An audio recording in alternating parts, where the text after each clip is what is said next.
Welcome back everyone to the Crypto Trailblazers series here at the NYSE. I'm John Furrier, host of theCUBE, of course, part of the NYSE Wired community, where we're featuring the leaders in crypto. We have a great leader here. He's been there for, in the early days, OG, Ken Goodwin, Managing Director at Jeanensis. Thanks for coming on. Appreciate you coming on theCUBE. Crypto Trailblazers, you're a trailblazer. Well, I feel like a trailblazer, and John, thank you so much for having me on your show. So it's an honor and a privilege to be here, back on this. Not too shabby, the opposite. Not too shabby here, I tell you. Background. Options, exactly. All right, so let's get into what you, first explain what you do, get that out on the table real quick so people understand what you do right now. Sure, we're Jeanensis, and we also have Jeanensis Capital Markets, and we're twofold. We have a valuation advisory firm, so we offer valuation services, mainly to mid-cap firms and public firms, and then we also have a fund that we're also launching called a 144 Trailblazer Fund, which also includes a stablecoin. So there's a stablecoin component to it where we're actually going to be doing an 80-20, because we figured that the challenge is how do you actually tokenize a fund in this day and age, right? Yeah. It's very hard to do, right, John? Yeah. So we figured an 80-20, 80% fiat, 20% stablecoins, and so we're digitizing first with a gradual movement towards tokenization. Yeah, and this is what I like about this Trailblazer series, because again, we were just talking before we came on camera around some of the early days of Bitcoin, and now with the kind of the mainstreaming of crypto, great economic climate here in the US for crypto. We have a regime in the presidency. We have a crypto czar, David Sachs, friend of theCUBE. AI's booming. That's right. Real world assets going on chain is a real conversation. Real institutions are getting behind it. Stable coins rising up to be a nice, leveler from a risk management standpoint. That's right. going to check the box. It's spawning all kinds of innovation. So I want to get your thoughts, first of all, looking at the historical perspective. Where are we on the kind of the mainstreaming of this now? Because you're starting to see real world assets. I mean, things like, hey, let's tokenize the forest, water. I mean, I'm making this up, but this is where it's going. Real world assets aren't just, it's not just money. They're assets. It's assets, money, right. There's money, and then there's financial systems, there's assets, all coming together that traditionally have been old school. What's your reaction, thoughts on that? Well, there's two sides of the coin here. I teach corporate finance at NJIT, so you also have tangible assets and intangible assets. So the first side is that tangible assets that you call real world assets, so I agree with you. The tokenization component to that will take a while, but the recognition of that what's happening with the Genius Act is very monumental. So the first step is happening right now. Institutions are starting to explore it. So you hear BlackRock and the CEO say he wants to tokenize everything, right? So, but he's got the money to do it. So, but what's going on behind the scenes is how do you actually create the algorithms to tokenize an asset? Now, the key point here is that the minute you do that, you also have to look at how do you treat that asset now? How do you actually treat it for accounting? How do you treat it for regulatory, right? How do you treat it for reporting? Now, here's the case study for it. Tesla, back in 2022, he purchased Bitcoins and he put it down as an intangible asset. Interesting, right? So he gave a longer period of time to treat the asset, and then at the same time, you saw it on the cash flow statement, you saw it on the balance sheet and the income statement, so, and he got some rewards for that too when he sold the actual assets. So now the big challenge is how do you actually treat it? Do you bring it down to an intangible? If you bring it down to intangible, you bring it down to the core essentials, which is data. At the end of the day, Bitcoin and crypto is all about data aggregation. So the recognition of that as data is very, very, very key. So that's going to be a challenge going forward in terms of tokenization. You know, that's interesting, the whole intangible, tangible asset, that's an accounting thing, right? It's okay, so let's get into the financial side of it. There's ways to do that. Is that well understood, and is that gamified at this point? Because, Elon is he's not a dumbass. He figured out like, I could treat this as an intangible asset. I'm going to get a benefit there. Is the financial reporting system evolving fast enough, in your opinion? And again, some say stablecoins aren't that stable, but that's a whole other conversation. But we're making progress. Right, we're making progress, so definitely. How is the traditional institutional side of it, from reporting, management? Because crypto offers, for the first time, pure capitalism. Exactly. It's got transparency in the data. So, okay, are people catching up? How would you scope that opportunity or challenge? It's a great opportunity. It's systems, right? So the first part, let's get back to the Stablecoin Act with the Genius Act. The first part is the legislation component to it. We have 2 more acts that needs to be cleared. Now you have the policy making side. No one talks about this policy making, right? Yeah. Our legislators is creating the laws and providing the tools. Now the next step is the designation of prudential regulators. Who is going to be responsible for overseeing crypto? It's going to be the CFTC, it's going to be the SEC, it's going to be a combination of both. It's going to fall under Financial Stability Oversight Council, which is very, very significant. And then the last stage is what you said, John, is the reporting side. That's that capital market infrastructure that no one wants to talk about, right? How do you go reporting, right? How do you go treatment, right? And these are the accounting, these are the financial areas. So there's opportunities for the right firms. And there's several firms out here who are actually waiting for this. What's your vision on that? What's a good template to understand this? What's your vision? How should this play out, in your opinion? It's going to be a while. I think that my colleagues are sitting there jumping on TV saying America's going to take over and be the great crypto capital of the world. Not really. We will eventually. Not right away. But not right away. So eventually we will. I mean, eventually it's going to happen. Our institutions, and if you go back to the institutions, they've actually had offices for a period of time studying this. So you go back to JP Morgan Chase. JP Morgan Chase have been testing this on the Treasury Security Services side. So they understood already. They have a stable coin that's ready to be launched. So it's not as if the institutions are not ready as of yet. They're ready to launch new products. But there's a lot of blockers or dependencies, I should say. And one of them is policy, laws, reporting. Stack rank those blockers or challenges. What's the first one to get knocked down first? Regulations. I mean, if you look at, let's get back into our financial tier 1 institutions. They still have to deal with the SEC. They still have to deal with the Fed and the OCC. So you still have the regulatory side. The regulators have not written policy yet. So when a regulator write policies, they're taking old policies plus new legislation. So the idea of doing a digital asset regulation is not there. So there's really no framework. There's no regulatory framework for, let's say, a JP Morgan Chase or any Citigroup to follow. That's a pacing item right there, for sure. So it's a big, and then you have to consumer compliance. How do you go out and communicate to the public, okay, what is a stable coin? The public knows about Bitcoin. You can go outside, everyone will tell you about Bitcoin, but stable coins, like you just mentioned, how many people know about what is the initial purpose of a stable coin and the types of stable coins are out there? And so that's the big challenge that you have. So this is product suitability. That's a big key that no one's talking about, right? How do you test your new product in the marketplace to make sure that it's safe and sound and it's not going against consumer compliance regulations? Are there best practices right now you see, as you mentioned some of the people like evaluating it, are there best practices now that people are using that you point to and share that people are evaluating to kind of get these frameworks going? Well, I do. I think, and I'm kind of biased in this area to a certain degree. I do think USDC is actually a good company where it's actually test the waters already. I do believe when I look at Coinbase and what he's done, I mean, and these are companies that's been around for a long time. And you and I, we've been in this industry for about good 9-10 years. So they just grow up overnight. So they had to deal with regulatory institutions, state as well as federal, now federal. So these institutions have governance, risk, and controls in place. So when they do launch a new product, it's already been tested. And that's the key, to get that framework. All right, I have to ask you, since you mentioned that you teach at NJIT, New Jersey Institute of Technology, great college system, what's the young guns like? What are they like, come on, professor, like this is, it's easy. I mean, everyone who's young loves this because they understand digital. Exactly. What's the young minds thinking like around this now? Because to them it's a no-brainer. Digital currencies, they're online all the time. What's the vibe there? Can you share a story or anecdotes around how the young minds are thinking about crypto? They love it.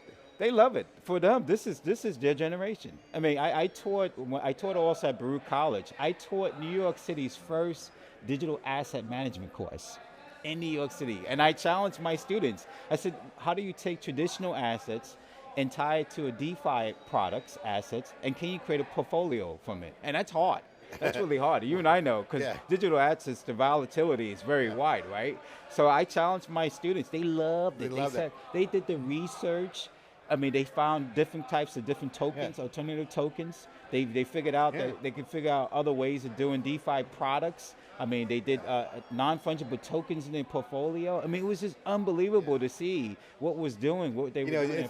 I'm really hardcore on this. I think you got to let the young minds, because they're, what's the expression, unconsciously competent. They don't have the dogma of previous generations. Exactly. And they wake up and say, hey boomers, you've made this mess. But it's an opportunity, it's a financial opportunity, and they'll solve problems, not knowing they're a deer in the headlights on one level, but they're smart on the other. They're fresh perspectives. This is what we're seeing. Exactly. And a whole nother generational shift. It's exactly what you said. The key is solving problems. I mean, they figure out another solution to use technology. They understand this technology. They don't just look at the actual product itself. They're looking at coding, layer 1, layer 2, layer 3. Yeah. They know the protocols. So now they have a good fundamental understanding of the backbone of distributed ledger technology and the products too. Yeah. So I look at this generation, this whole digitization of finance and money, which is where we're leaning towards. Yeah. And the stablecoin is, to me, was the first thing. I said this 3 years ago. Yeah. 2 years ago, I said this on TV, another TV station. I said the first thing when asked, they said, what was the first product that is going to be looked upon? And I said stablecoins, because it represents a digital payment system. Yeah. And when you look at money market accounts, guess what? Stablecoins is the ideal for it. Yeah. And these students picked it up immediately. They understood that already. Instantly. I got to ask you about FinTech, because one of the things I was talking with Vince at FinTech TV about, and Troy, is the FinTech was, finance tech.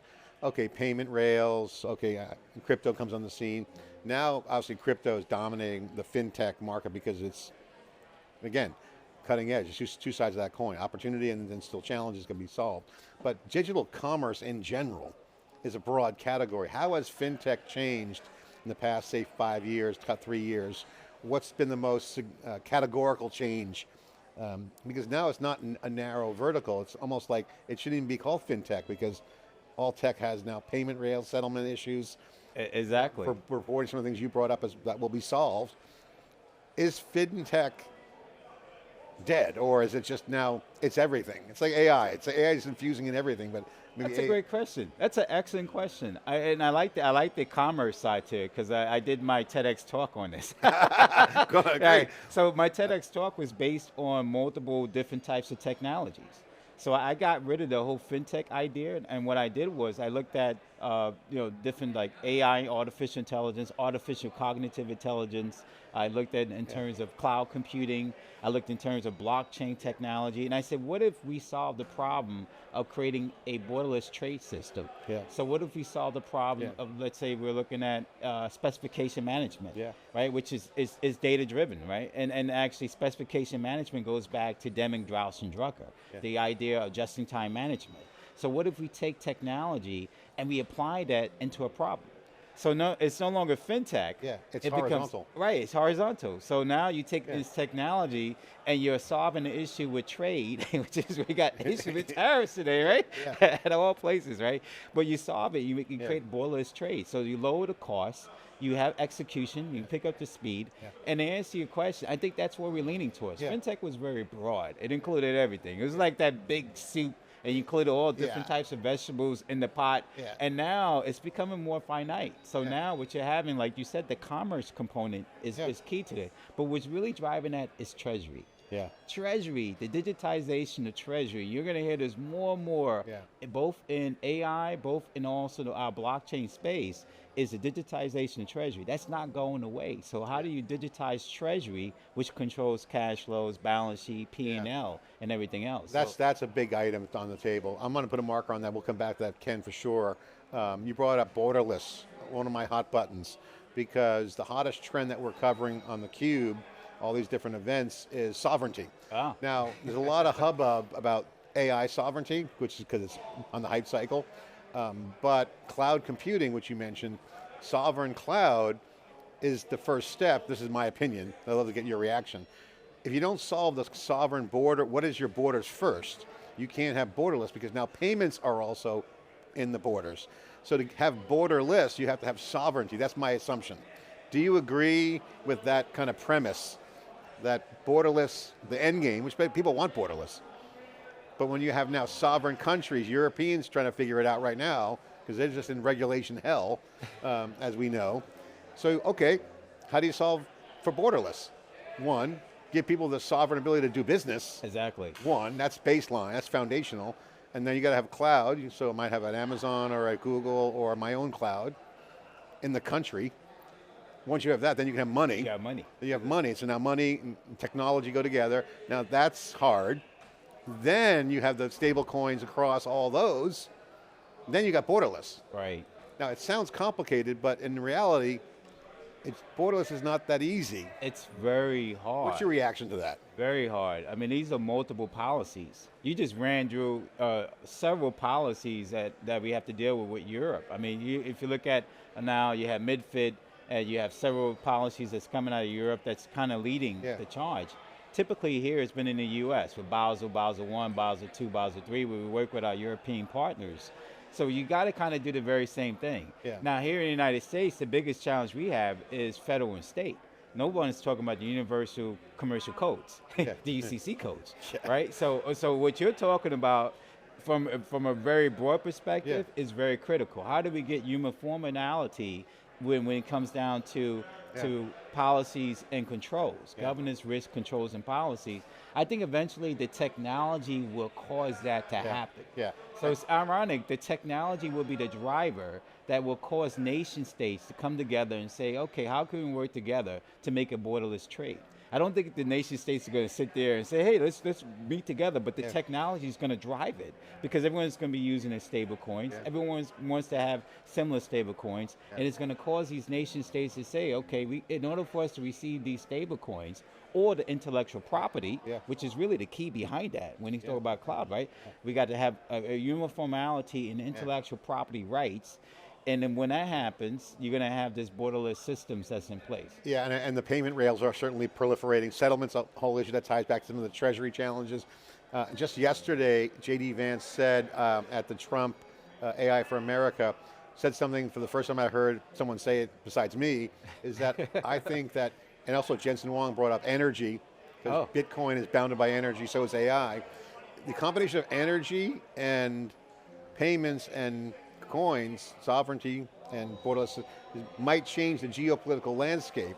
So J.D. Vance said on the podcast stage yesterday that he was approached by a nation that proposed an alternative to NATO around the formation, around the tech stacks.